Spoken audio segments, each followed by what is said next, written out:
Ouverture d'esprit. Merci. Groupe suivant. Nous, on a mis pour contrer les inégalités. Ah, magnifique.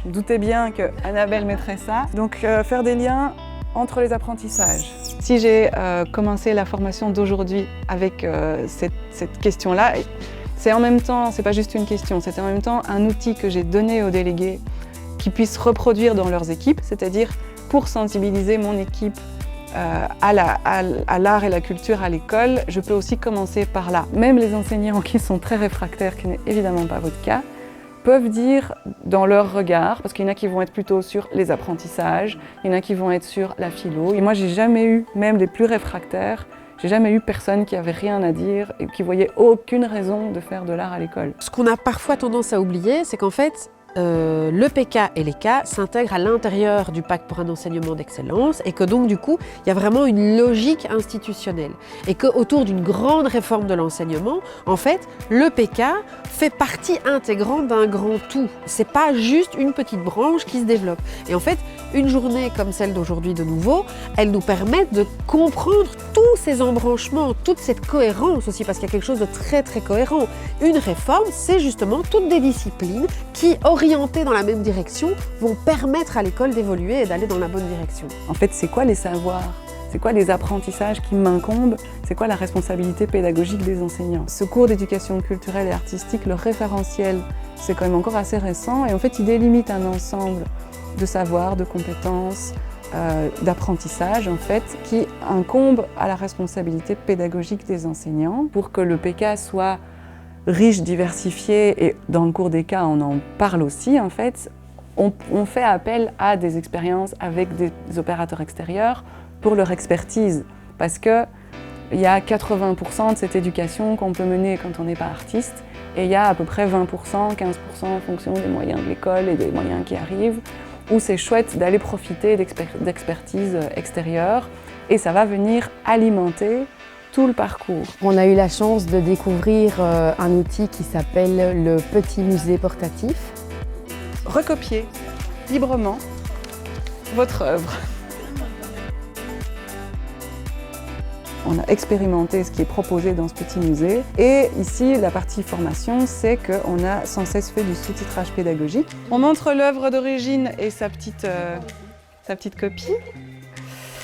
Bon, moi, c'est une sculpture, du coup, j'ai fait une sculpture en papier. C'est génial, merci. Le contact avec les œuvres d'art, c'est prendre le temps de la regarder. Et c'est pas du tout facile de prendre le temps de la regarder sans rien faire. Donc ici, on utilise le guide du copiage. Je vous donne 7 minutes pour inventer la bande sonore de cette œuvre.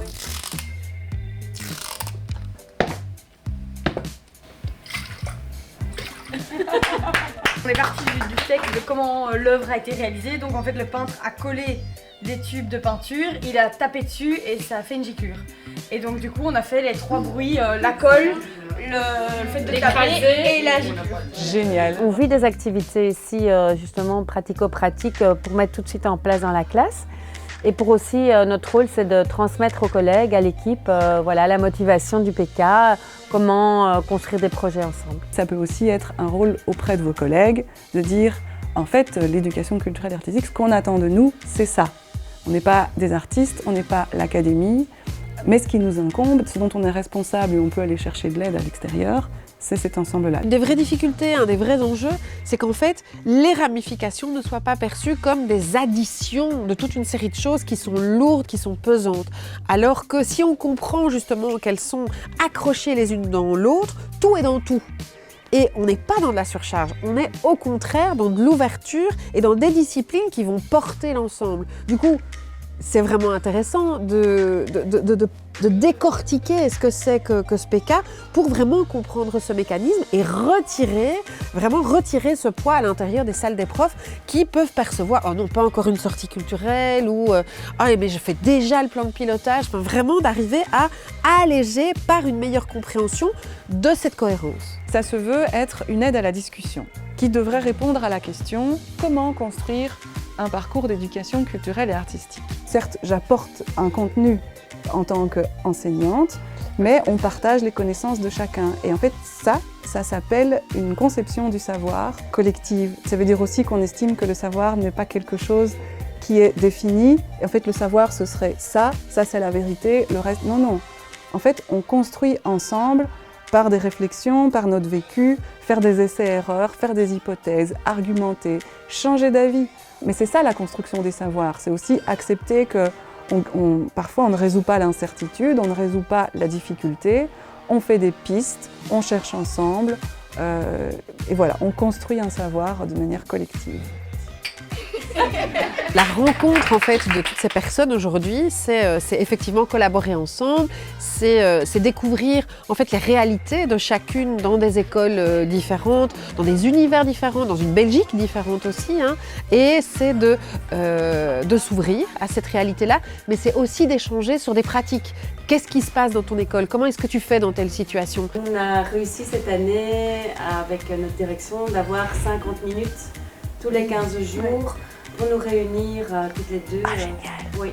Je pense que cette formation m'a vraiment permis effectivement de m'améliorer dans ma mission et de susciter encore plus d'intérêt chez moi, donc de me motiver encore plus et une envie de se surpasser et d'évoluer dans ce milieu au maximum. Vous êtes arrivé à combien? 6? C'est pas grave. C'est coté. On est évalué.